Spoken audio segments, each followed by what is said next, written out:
Olá a todos e a todas novamente, sejam bem-vindos às Emoções Conversáveis, à segunda temporada, e mais uma vez temos aqui uma convidada que muito nos honra, desta vez Sofia Câmara, para falarmos sobre o título, que é desafiante, Fomos Crianças entre a criança de hoje e o adulto de amanhã. Eu passo a apresentar de uma forma breve a Sofia.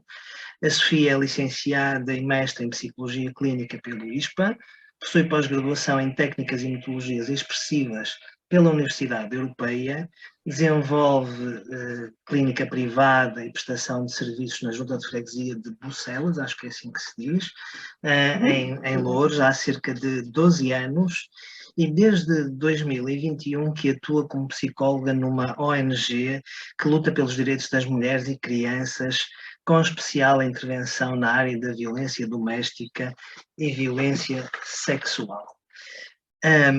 E para começar a nossa conversa, pensando um bocadinho no título que escolhemos para esta nossa conversa, Fomos Crianças entre a criança de hoje e o adulto da amanhã, eu pensei um bocadinho num pequeno excerto de um livro do William Reich, que foi um grande psicanalista, discípulo do Freud, que no final da sua vida escreveu um livro intitulado Crianças do Futuro, ou As Crianças do Futuro.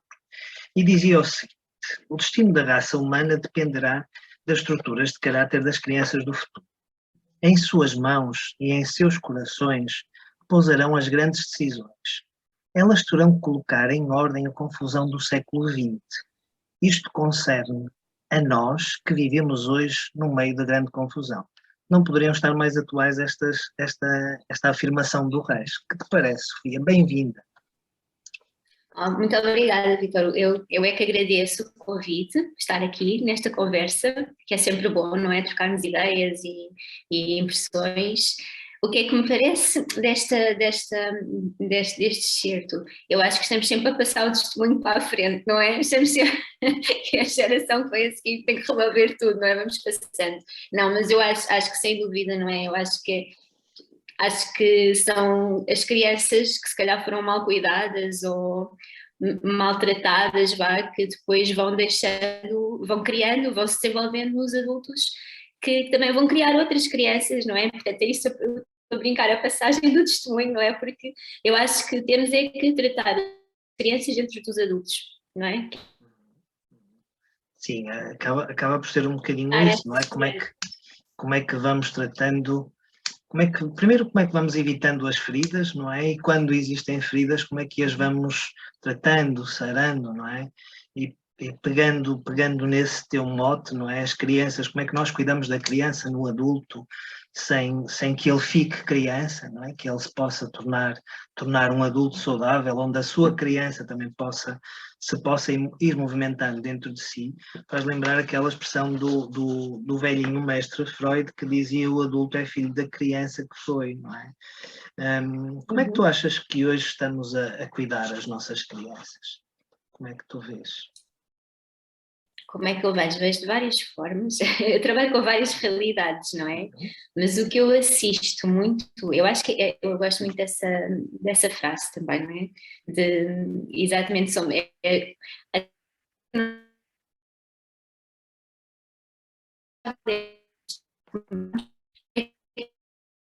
cuidar da nossa própria criança nas nossas crianças e ficamos um bocado perdidos nisto, não é? Não conseguimos separar muito bem aquilo que nos faltou a nós daquilo que poderá faltar à criança, que poderá não faltar à criança, aquilo que nos falta a nós, não é? E acho que nos perdemos nisto, principalmente os pais, não é? Às vezes ficam um bocado perdidos nisto, eu sinto isto, que tentam um bocadinho colmatar falhas suas nos seus filhos. E às vezes não é necessário. Mas eu acho que nós andamos a cuidar das crianças, andamos a querer... Parece que nós queremos que elas cresçam à força, só que de uma forma muito superficial.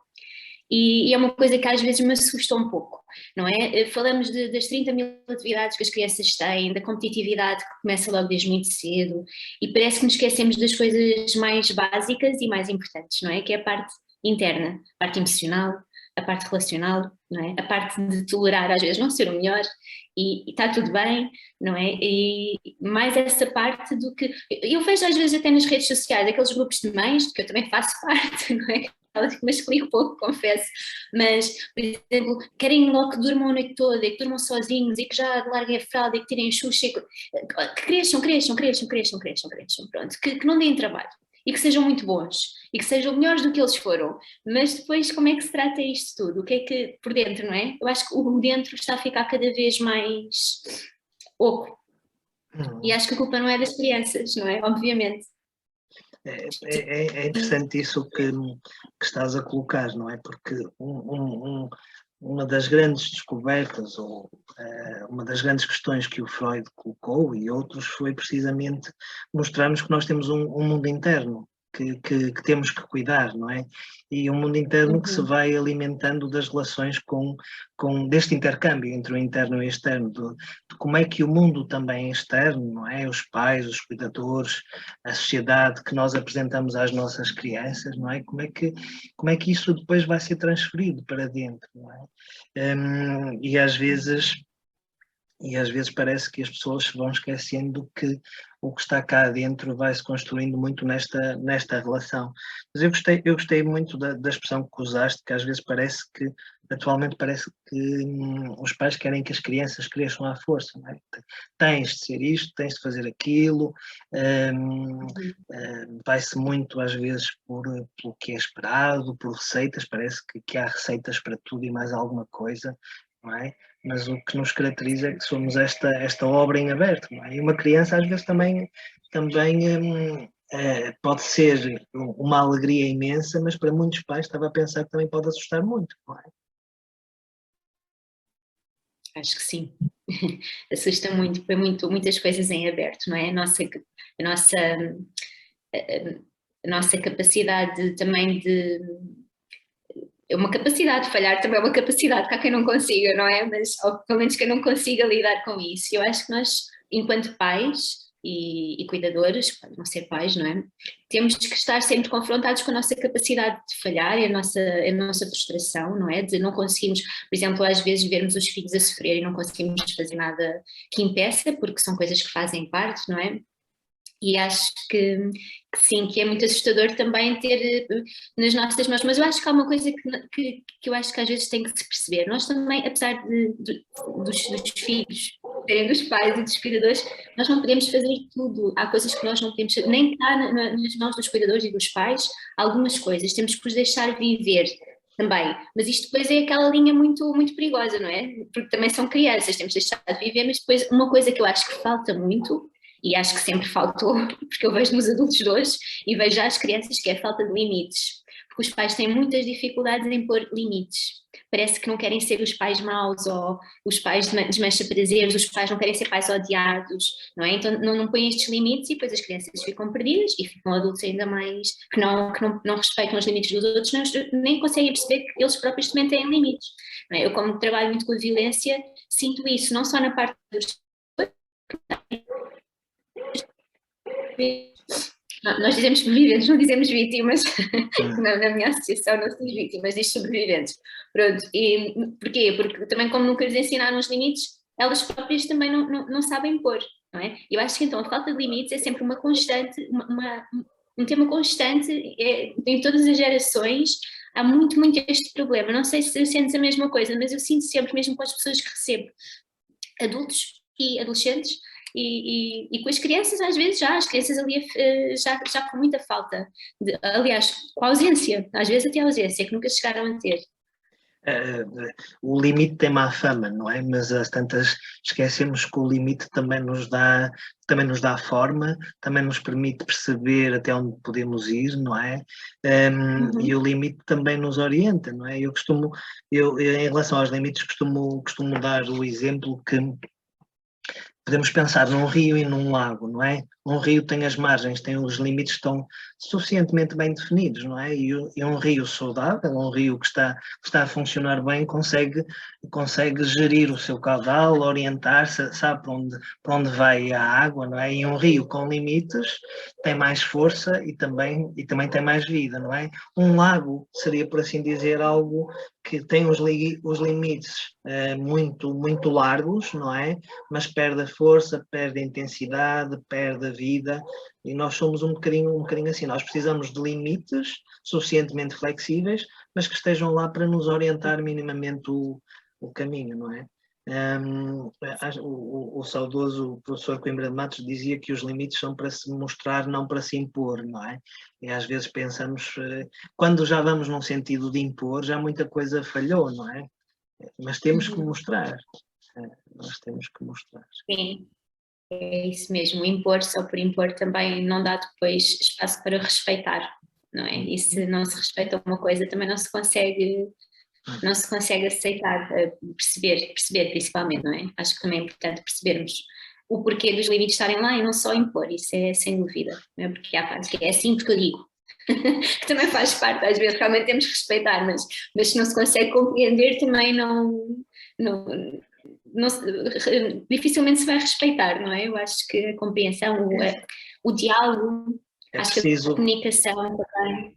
É preciso essa comunicação na família, que é um desafio, não é? É preciso que as coisas possam ser compreensíveis, mas há pouco falaste também em algo que eu acho que é extremamente interessante e às vezes não estamos habituados a ouvir, que é, falaste na falha como uma capacidade. E muitas vezes a falha vem associado a um fracasso, não é? A algo que ficou aquém. Mas a falha também pode ser uma capacidade, não é? Nós podermos nos sentir verdadeiramente humanos e sentir que não somos, usando aqui uma expressão antiga, entre aspas, que eu ouvi às vezes a minha mãe, nós não somos imensos, não é? A minha mãe às vezes dizia, eu não sou imensa, não é? Porque nós às vezes exigimos, também os filhos, não é? Estamos muito pouco tolerantes à frustração, o que é que se e que consequências é que vais vendo na tua experiência em relação a essa intolerância? Eu acho que sim, eu sinto que sim, não é? Que a parte da intolerância à frustração.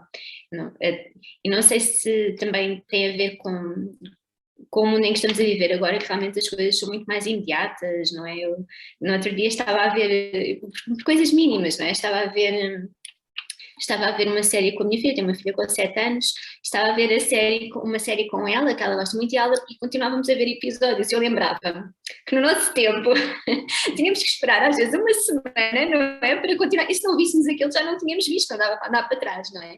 E eu estava a dizer que já não havia mais episódios, e ela estava com muita dificuldade, não, podíamos continuar a ver. Eu, não, agora vemos depois. Pronto, ou seja, ela queria continuar a ver, porque dava para continuar a ver. Portanto, eu às vezes acho que agora a capacidade de frustração é mais difícil de criar ainda, porque há tudo, existe tudo, não é? Mas ao mesmo tempo existe tudo nessas coisas materiais, não é? Claro que há coisas mais importantes, mas agora lembrei-me disto porque foi mesmo há pouco tempo e eu achei piada ela não estar a conseguir tolerar, não continuar a ver aquilo, pronto, porque havia uma forma de continuar a ver, pronto.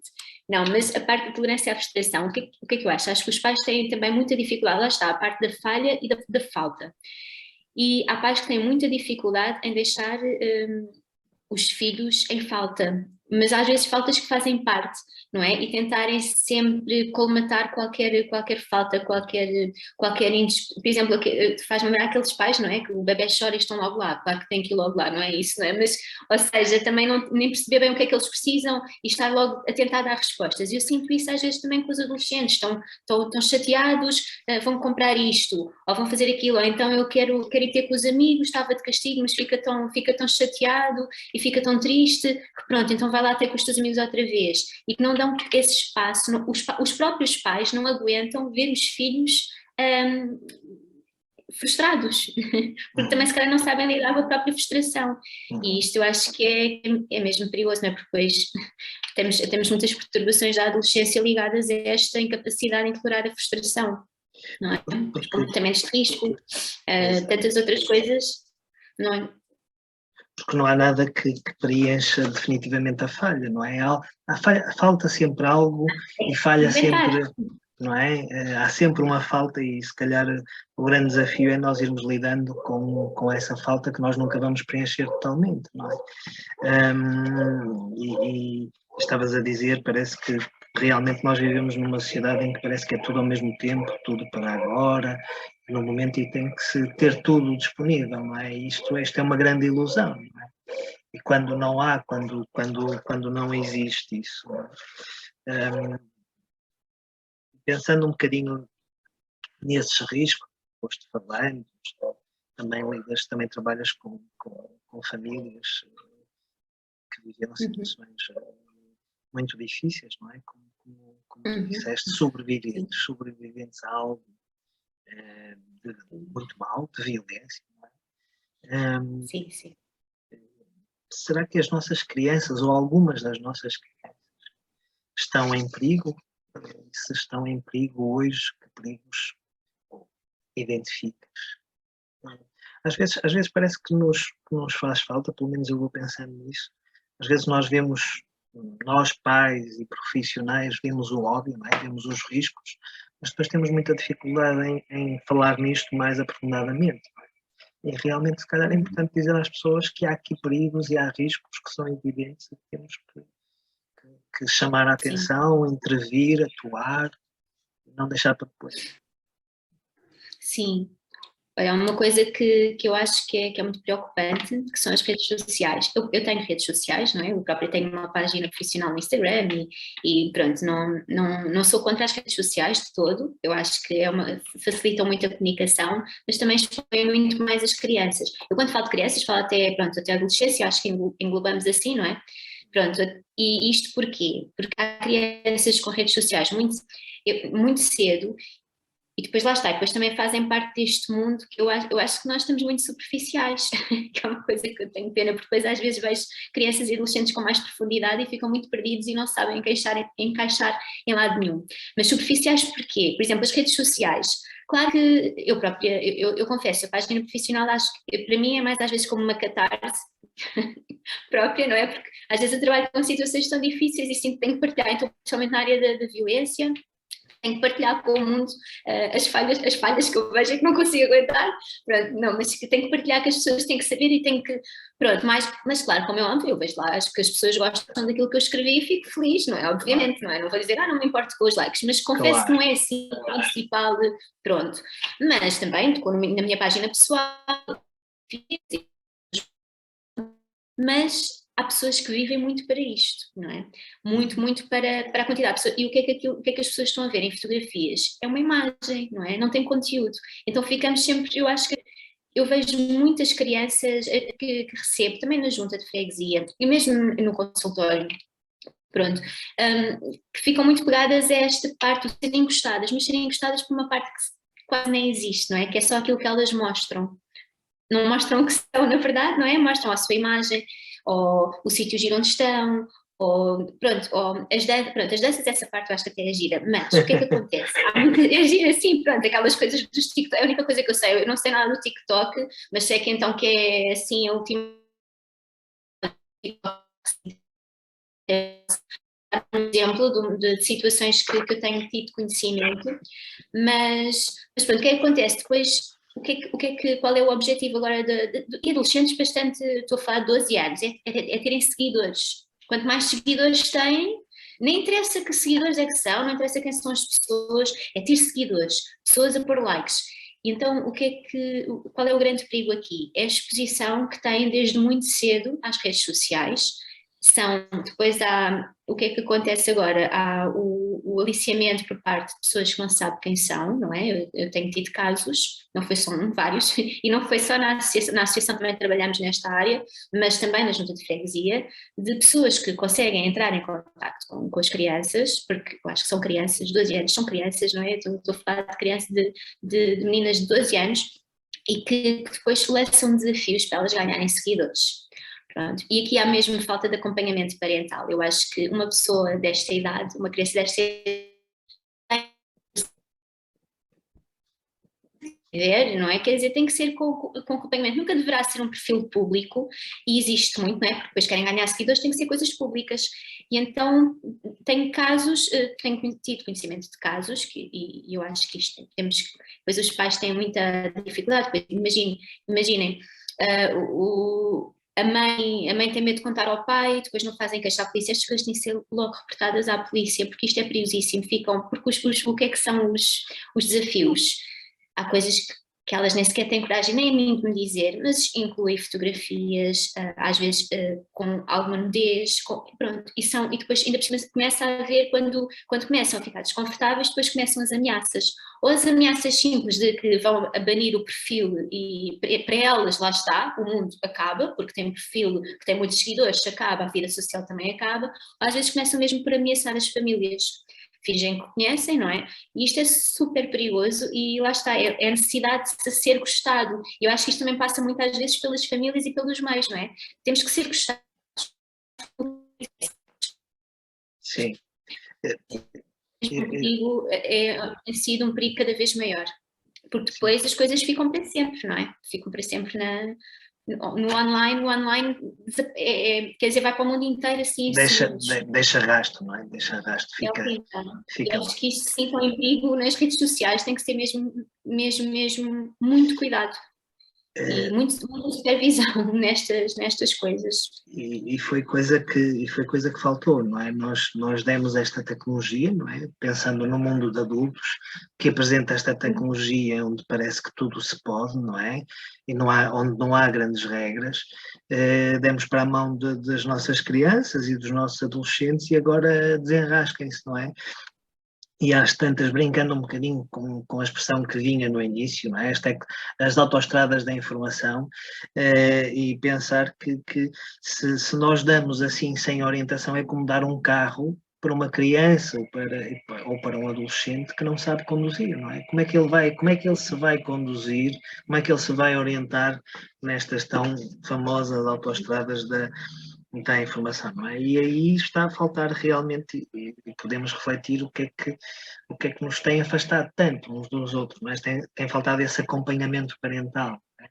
E talvez estava a pensar que um dos grandes desafios é como equilibrar isto tudo, como novamente colocar as coisas no devido lugar, não é? A família, os filhos, esta questão do tempo, da disponibilidade, não é? E depois parece que temos que andar sempre a fazer alguma coisa, que não pode haver silêncio, que não pode haver pausas, que não pode haver momentos em que simplesmente não estamos a fazer nada, não é? Esta ânsia de estarmos sempre ocupados. Isto acho que como profissionais e como pais levanta-nos aqui muitas questões. E só agora aqui uma pequena brincadeira. Esta expressão dos seguidores até parece algo meio religioso, não é? Não é? Alguém que segue, não é? Sigam. Sim, sim. E, É dúvida. e às vezes isto para alguns é mesmo uma religião, não é? Quase tem que ir acumulando. Então, cuidar também destas crianças é também cuidar dos adultos do futuro, não é? Exato. Sim. Onde é que está depois o conteúdo disto tudo? E o conteúdo tem-se perdido muito, não é? Mesmo nos adultos, que eu vejo as conversas dos adultos é? Nestas redes sociais às vezes é assustador, não é? A forma como se ataca logo, a forma como só se vê um título e já se está a formar opiniões. Tudo muito impulsivo, não é? Sem A forma como filtro. tem necessidade de expor a sua vida, não é? E que como às vezes também dependem disso, não é? Da aprovação dos outros. Será que eu sou feliz, mas não tive likes nesta fotografia? Então, a mostrar a minha felicidade e os outros não estão a pôr likes, parece que não tem tanta credibilidade assim. Talvez o nosso grande desafio é e mais uma vez aqui são os limites, não é? Como encontrar a justa medida entre o poder utilizar esta tecnologia, não é? As redes sociais também têm coisas boas, não é? E nós temos que lidar com isso, não é? Mas como trazer também as crianças, os pais, para um mundo mais em carne viva, eu às vezes costumo dizer, mais sentido, mais carne viva no sentido de vivo, de pulsar, Sim. não extremamente virtual. Um dos grandes desafios é que vivemos cada vez mais num mundo virtualizado. E que sofrimentos é que isto trará no futuro? Eu já não me lembro do autor, mas se lembro-me do título do livro, por acaso tenho que o arranjar, há um neurocientista francês que escreveu um livro que se chama Os Cretinos Digitais. O título é provocador, não é? Mas é mesmo para nos chamar a atenção. E ele fala precisamente dos riscos da utilização da rede, das novas tecnologias em crianças até aos 6 anos. E é uma coisa realmente para...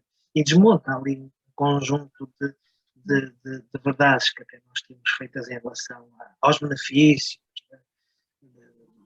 da implementação da tecnologia, desmonta aquilo e apresenta os impactos que isso tem para o desenvolvimento. Sim, sim.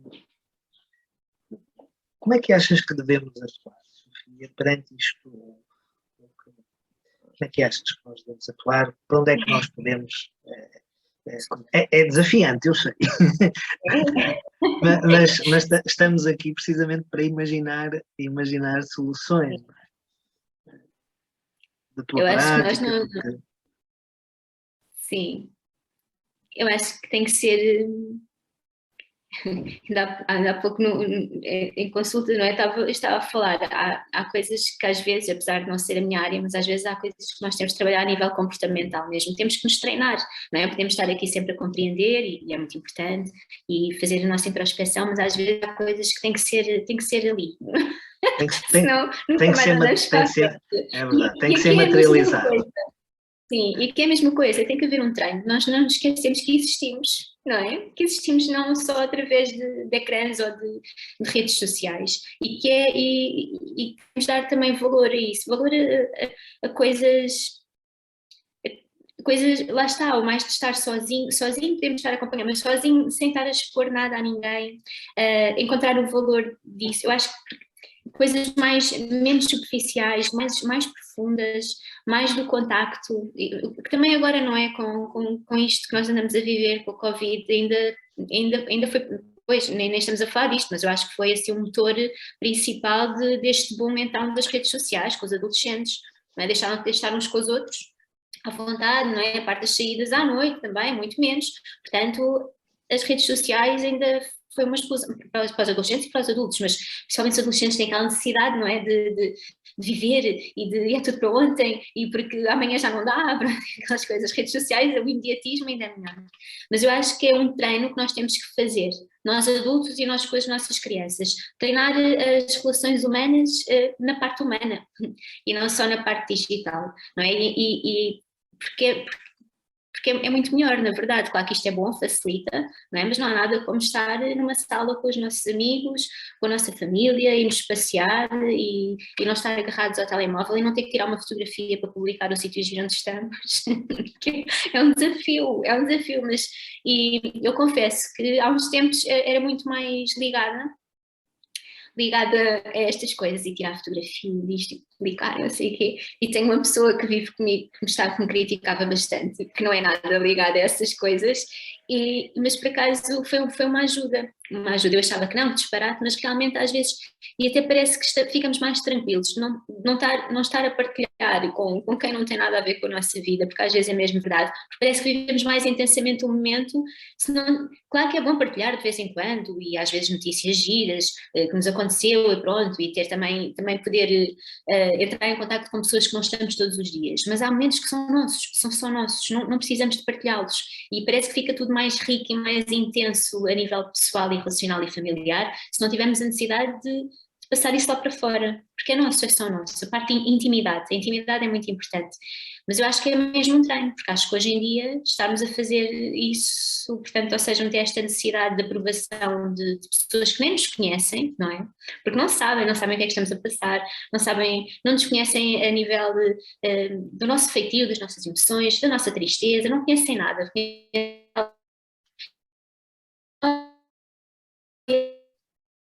é que nós somos, e isto vai formando esta parte só superficial, em que vamos perdendo, depois há aquela sensação que eu sinto e que as pessoas sentem-se vazias no meio disto tudo e não percebem porquê. Claro que estão, não é? Estão vazias, porque por dentro as coisas não vão sendo, quando as coisas ficam todas muito para fora, esquece-se o que está dentro, não é? Estava-te a ouvir e estava a pensar, disseste a necessidade, usando a expressão que usaste, a necessidade de estar ligada, não é? E estava a pensar que agora o poder é o poder de desligar, não é? Desligar da rede, mas ligar à vida, não é? E às vezes parece que andamos muito ligados na rede, mas desligados das coisas da vida, das sensações, da corporeidade, do corpo, não é? De sentir, de olhar, de tocar, claro, sem pensar agora no grande, grande trator que nos passou por cima agora com a Covid, não é? E que ainda estamos a recuperar. É uma imagem violenta, mas acho que é um pouco isto que sentimos, não é? Fomos atropelados por isto tudo. Sim. Mas nós, para podermos ter contacto connosco, não é? Para nos podermos sentir, nós temos que encontrar formas de estar presentes. E estar presentes é podermos recuperar, equilibrar esta questão do toque, do olhar, da fala, da disponibilidade, da atenção. E tu disseste aí uma expressão muito bonita, encontrar o valor de poder estar sozinho. Podermos, mas isso também é uma aprendizagem, não é? Poder experimentar estar sozinho sem se desesperar, mas isso tem a ver com o que tu foste falando inicialmente, não é? As crianças também irem percebendo este vai e vem, esta hora está, a hora deixa de estar, e perceber que há aqui uns intervalos que se podem ir gerindo entre a presença ou a ausência da mãe ou do pai ou dos cuidadores, não é? Mas é preciso este intervalo. Nós não podemos estar sempre lá, porque senão elas não vão desenvolver capacidades de autorregulação emocional, de se perceberem, de encontrarem estratégias dentro de si para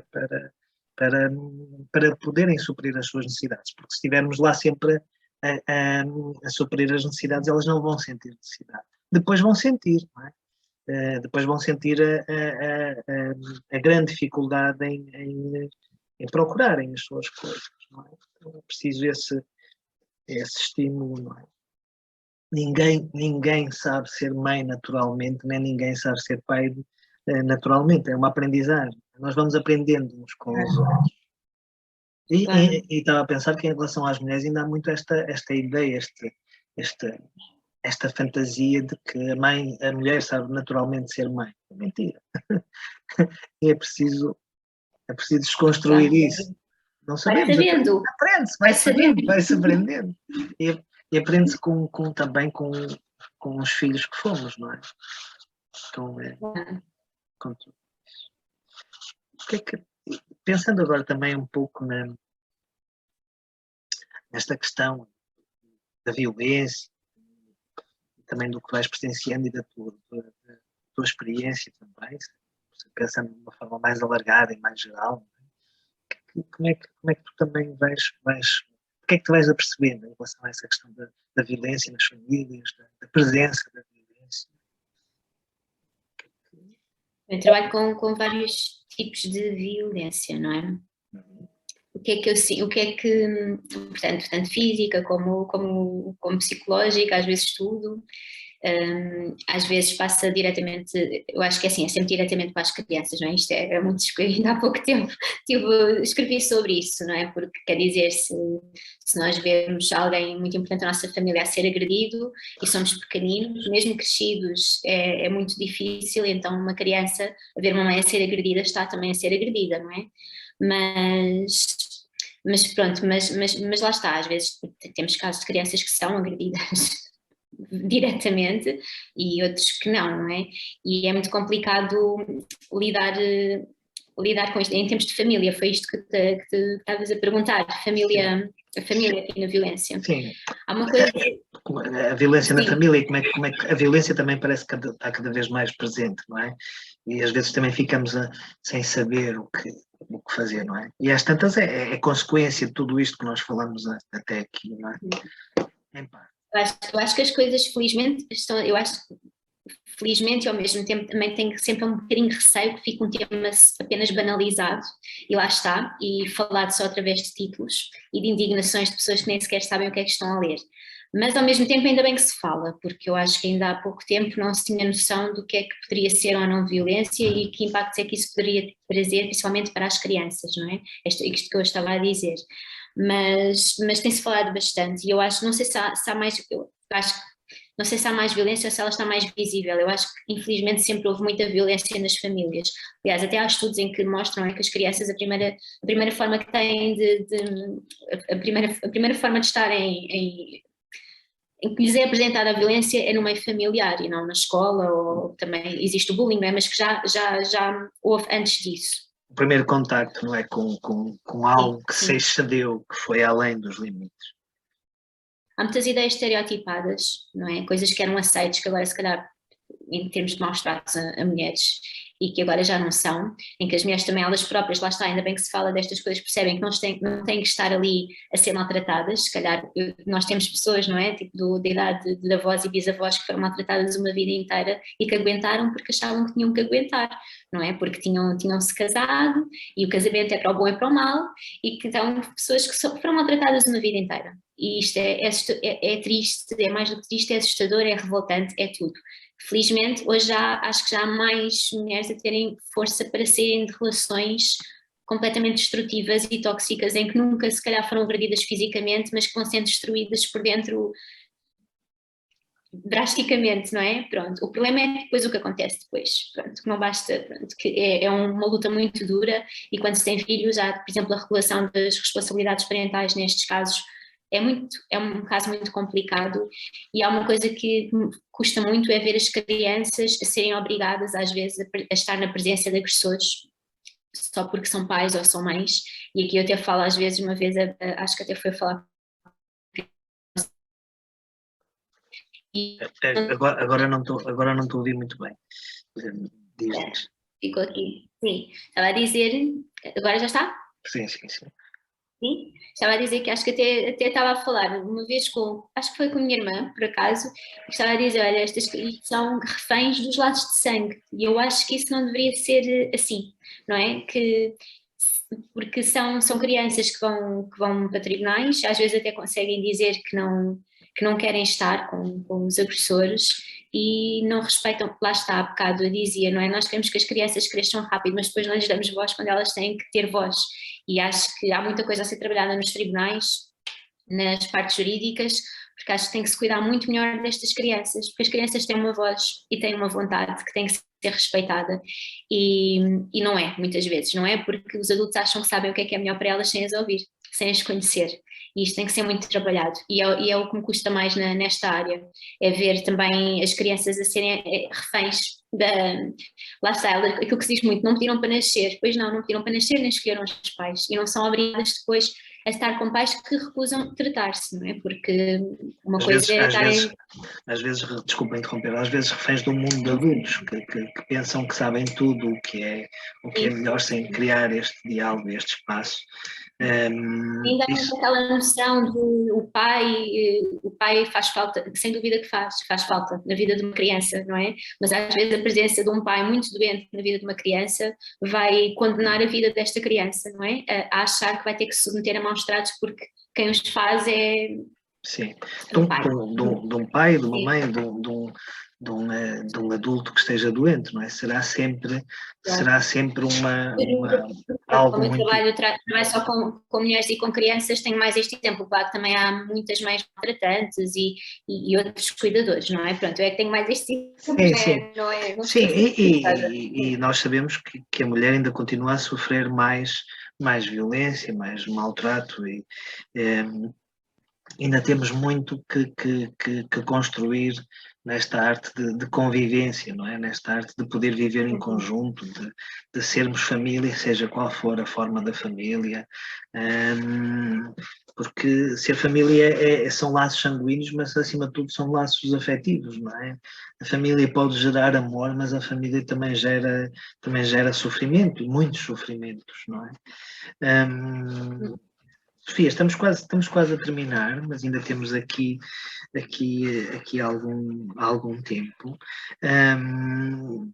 E pegando outra vez no nosso início, para fecharmos o ciclo, então que crianças do futuro, não é? E que adultos, não é? Às vezes esquecemos desta continuidade, não é? Apesar de sabermos cada vez mais da psicologia de desenvolvimento, que é um contínuo, que o desenvolvimento é ao longo de toda a vida, não é? Antes havia a crença de que chegava ali à adolescência e depois estagnava, mas ainda se fala pouco da psicologia do adulto. Não sei se tens essa noção, mas há aqui algo muito, muito importante no desenvolvimento do adulto que nós falamos pouco, não é? Depois trabalha-se muito na clínica, quem faz clínica, mas fica um bocadinho por aí, porque há questões que se calhar deveríamos pensar, as transições, as crises, as mudanças, do ponto de vista psicológico, não é? Mas é importante trazermos novamente esta noção de continuidade, não é? E da responsabilidade que desta capacidade progressiva de irmos dando resposta às necessidades, não é? Desde o início. Desde o início. Uhum. Sim. Não sei.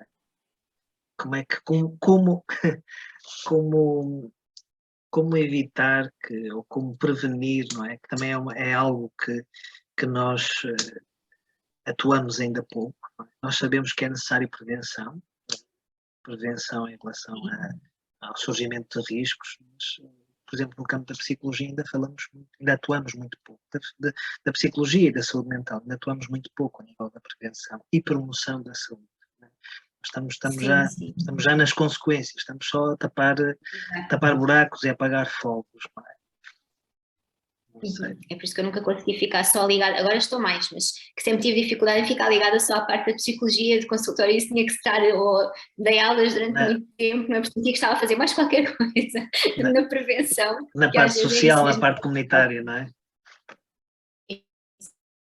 Porque realmente sim, é isso, parece que estamos sempre, mas eu acho que ao mesmo tempo a trabalhar com crianças, não é? Estamos também a trabalhar na prevenção. Se tivermos a cooperação das famílias, que às vezes também é complicado, não é? As pessoas porem-se em questão, e porque faz parte, não é? Não é com as famílias, às vezes nós aceitamos que e está tudo bem, nós falhamos uns com os outros, porque é que não devemos de falhar com os nossos filhos? E isso não quer dizer que somos menos ou piores pais, não é? Somos pessoas que estamos, lá está, em transformação, não é por sermos adultos que já não nos desenvolvemos. E sinto que há esta dificuldade, esta resistência muito grande às vezes a trabalhar com os pais, porque lá está, parece que tem que ser postos em causa e é uma coisa normal, não é? Nós repensamos a nossa atitude com os amigos, no trabalho, em todo lado, portanto, também não é suposto sermos pais perfeitos assim de repente, mas eu acho que sim, acho que trabalhando com crianças sinto sempre que estou a fazer um bocadinho pela prevenção do mundo de um futuro vá com adultos bem resolvidos. Eu não gosto muito dessa palavra e até acho que foi uma vez num seminário da AP com o Rosário Belo que ela me disse a mim, não, disse a todos, não é? Que nós nunca somos bem resolvidos, não é? Hoje somos bem resolvidos, amanhã acontece qualquer coisa já estamos mal resolvidos outra vez, portanto nunca somos completamente. Lá nos temos que resolver, não é? Exato, portanto, bem resolvidos nunca somos, não é? Nunca vamos estar bem resolvidos, quer dizer, porque lá está, não ficamos estagnados. Senão acabou, não é? Sim, mas pelo menos que haja esta capacidade, eu acho que é criar quase, ajudar, ou tipo, pôr assim sementes nas crianças de que não faz mal pôr-nos em questão, não faz mal de encontrarmos as nossas falhas, que nós podemos falhar, isso não significa, portanto, o facto de falharmos, o facto de errarmos não significa que fomos derrotados por nós mesmos, ou seja, aceitar a parte da frustração também tem a ver com isto, não é? Aceitar que sim, que às vezes faço coisas, que tenho que assumir as consequências, eu acho que, e acho que sobretudo, não é? Há bocado falámos de primeiros tem que falar sempre, não é? Que não há nada melhor do que amor, mas verdadeiro amor, não é? Lá está, não vale só ler o título do livro Mais Amor, Menos Doença. O que é isto do amor? Porque as pessoas também não sabem bem o que é isto do amor, porque o amor não é só gostar muito, não é? É aceitar ser odiado, que os pais têm muito receio, não é? É aceitar que as crianças, mesmo sendo os nossos filhos, se calhar não vão ser aquilo que nós gostaríamos que eles fossem, porque eles são eles, não somos nós.